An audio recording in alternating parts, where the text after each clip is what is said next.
Zara wiped the sweat off her brow as she flipped the Akara Here in the is your hot oil, Akara, the hot smoke and curling fresh. into the early morning Thank you, sky. come again. Her mother's small wooden cart sat at the bustling junction of the city, a beacon for workers, students, and street hawkers. Despite the harsh sun and the constant flow of customers, Zara smiled politely, her mind wandering to school. Though her family was poor, she had always been bright and determined. Her classmates, however, never let her forget the difference in their backgrounds. As she balanced the frying pan with skill and precision, she could hear the sneakers from across the junction, the group of girls who always mocked her. Amira, the leader of the pack, waved her friends over as if Zara's hard work were a joke.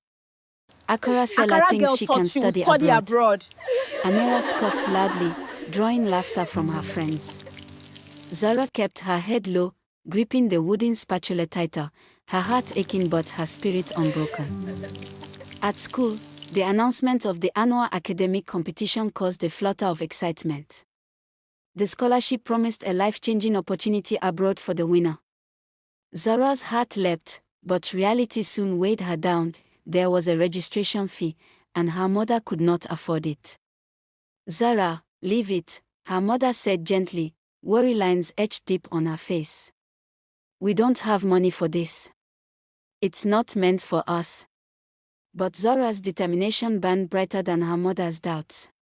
She took on extra jobs after school, delivering groceries, tutoring younger children, washing clothes for neighbors, anything to raise the money. Every morning she came late to school, and her teachers often flogged her for being tardy. The laughter of her classmates, especially Amira's mocking sneers, pierced her ears like daggers. But Zara held her chin high, knowing that this competition was a ticket out of poverty. Day by day, she saved, counted, and dreamed, while her hands blistered from labor. By the end of the week, she had finally scraped together enough to pay the registration fee, quietly triumphant.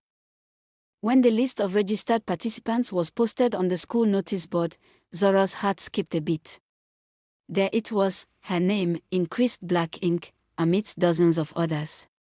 Amira, who had mocked her tirelessly, stormed forward, her face red with fury. What is this?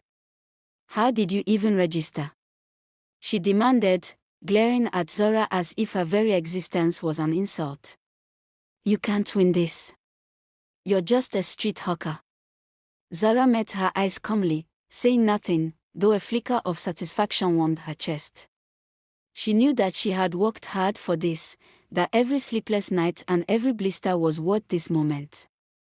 But Amira's humiliation only fueled her determination further. Zara went home, heart pounding, to find her mother silent and anxious, worried about what the future might hold. Yet, Zara was resolute. She told her mother of Amira's confrontation, her voice steady. I can't control her words, Mama. But I can control my efforts. This is mine, and I will fight for it. The day of the competition arrived, and Zara's mind was sharp, her preparation thorough. But behind the scenes, a darker force lurked. Amira's mother, a high-ranking director in the Ministry of Education, whispered into the principal's ear, hinting at manipulation. When the results were finally announced, Zara's heart sank. Amira had been declared the winner. A bitter wave of despair consumed her, and she cried silently in the corner of her small bedroom. Something inside her whispered that justice had been stolen, that the scholarship had been hers all along. On Saturday, while her mother fried Akara at the junction, Amira appeared, flaunting her victory. Her smirk was cruel as she displayed the scholarship letter. Her cohort filming every mocking gesture. See, even poor girls can't beat us, Zara. Amira sneered. Zara, tears streaming down her face, whispered through choked sobs, I know this is not right, Amira. But God will judge. Amira laughed, flaunting her wealth and privilege, her words sharp as knives. The video went viral, shared endlessly on social media, and the public outrage began to grow, calling for justice for Zara. By Monday, the streets were buzzing with outrage. The video of Amira mocking Zara had spread like wildfire, garnering thousands of comments demanding fairness and accountability. Citizens, teachers, students, and even influential social media figures rallied under the banner, "Justice for Zara." The power of the crowd reached the Ministry of Education, catching the attention of the Education Minister himself. Without notifying the principal, the minister visited the school, demanding an audit of the competition's results. The atmosphere was tense, the corridors of the school trembling under scrutiny. Teachers whispered nervously while students held their breath. Zara, unaware of the unfolding investigation, continued her morning routine, helping her mother, her heart heavy but her spirit quietly hopeful. The video had inadvertently become a turning point. What began as humiliation had transformed into a movement that demanded the truth. The minister's team meticulously examined the answer sheets, the registration forms, and the grading process. Each step revealed glaring inconsistencies, proving what many had suspected: Zara had been the rightful winner all along. The evidence was undeniable, and the school's web of manipulation began to unravel. When the principal was confronted with the evidence, his arrogance crumbled. The minister acted swiftly, dismissing him on the spot.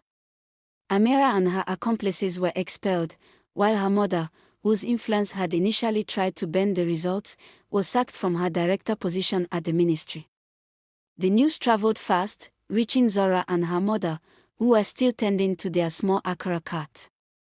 Tears streamed down Zara's cheeks as justice finally dawned upon her life.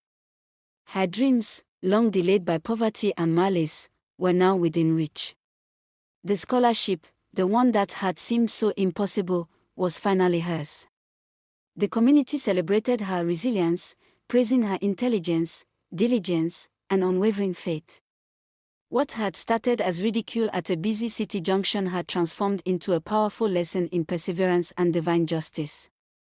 The world had witnessed Zara's strength, and she was now ready to step into a future that had once seemed beyond her grasp. With her scholarship secured, Zara embarked on the journey that would change her family's destiny. Flying abroad for the first time, she marveled at the unfamiliar sights, sounds, and experiences, her heart swelling with gratitude.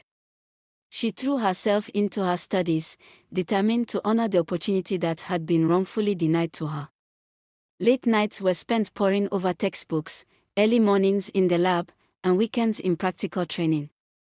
She faced new challenges, cultural differences, language barriers, and intense academic pressure, but each obstacle only strengthened her resolve. Back home, her mother kept the Akara cat running, proud and hopeful, knowing that her daughter's success would soon ripple into their lives. Zara often wrote to her mother, sharing her victories, setbacks, and dreams. Each letter carried not only gratitude but also determination to lift her family from the shackles of poverty. The memory of Amira's cruel laughter remained, a bitter reminder of how adversity could forge resilience and ignite change. By the time Zara graduated, she had become an accomplished nurse, skilled, compassionate, and respected by her peers. She returned home not only with a degree but with a vision to transform her family's life. Her mother's small cat was upgraded into a thriving business, while her father found steady work, supported by Zara's guidance and financial assistance. Zara's intelligence, hard work, and perseverance had finally paid off, proving that no amount of privilege or manipulation could overcome genuine effort. Amira's world, once gleaming with inherited wealth, had crumbled under the consequences of deceit, while Zara's life flourished with earned success. The streets where she had once sold Akara now bore witness to a story of triumph and justice. A tale of courage that inspired countless others to believe that hard work, integrity, and faith could overcome any injustice. Zara had not just changed her own life, she had become a symbol of hope and justice for all who faced adversity. Years later, Zara's name became synonymous with resilience and perseverance. She had built not just wealth but a legacy, a hospital wing dedicated to children from underprivileged backgrounds, scholarships for bright students, and community programs to empower families struggling in poverty. Every time she visited the junction where her mother once sold Akara, she paused to reflect on the journey that had brought her there. The same streets where she had endured ridicule, humiliation, and hardship were now a testament to her unwavering determination. She had not only lifted her family out of poverty but had inspired a movement that reminded the world that integrity and diligence would always triumph over corruption and arrogance. Zara's story became legendary, shared across classrooms, social media, and civic discussions as a beacon of hope and justice. Amira's downfall served as a stark reminder of the consequences of entitlement and cruelty. Her expulsion and the loss of her mother's prestigious position were permanent scars, while Zara's rise remained steady and luminous. With her nursing career flourishing abroad and her family thriving back home, Zara often returned to the junction, teaching young girls and boys that their current circumstances did not define their future. She spoke passionately about education, hard work, and moral integrity, echoing the lessons learned from her own trials. Each student listened, captivated by the story of the girl who had been mocked and oppressed but refused to surrender her dreams. Zara's life, once humble and challenged, had blossomed into a narrative of triumph, justice, and hope, proof that even the smallest hands, when guided by courage and determination, could shape destinies and transform the world.